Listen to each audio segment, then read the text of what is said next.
The New York governor, Cuomo, of course, we're talking about, was attempting to communicate to residents that they may kill senior citizens if they're not vaccinated. Of course, he's the target of the federal investigation of sending these COVID-19 seniors back into nursing homes and covering it up. The numbers of the people who died as a result of his policy. The New York Times reported that Cuomo's top aides tried to conceal the number of COVID-positive patients sent to the nursing homes. Even as recently as a few months ago, Cuomo's office was reporting 6,500 nursing home deaths, when in reality, the number, according to the New York Times, was closer to 9,000, and the projected nursing home death toll could be even closer to 15,000. And we actually have a clip. Paul, you'll like this one. Check this out. Gee, roll this. There is an attitude that they'll be fine. Why should they take the vaccine? My argument is, yeah, maybe you'll be fine. And by the way, you don't know that either. We've had a lot of young people who have died. Maybe you will get a long haul syndrome that we're not really sure what it is yet, but a lingering consequence of COVID.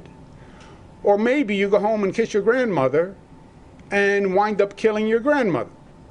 So show some civic responsibility.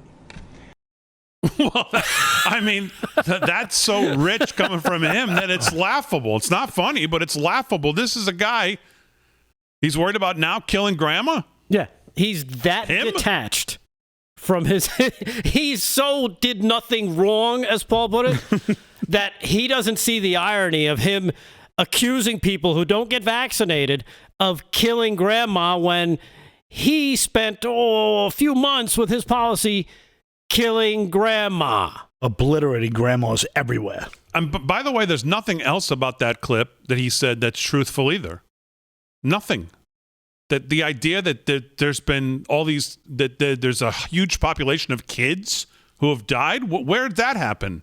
Nobody knows. Well, what numbers is he referring to? What is he talking about? Those kids between the age of 70 and 80, those kids. This fear-mongering of kids is repulsive, quite frankly. There's nothing about that clip that he said that's truthful. No, because then he's trying to make up, well, you could have something that's long-term that we don't even know about yet.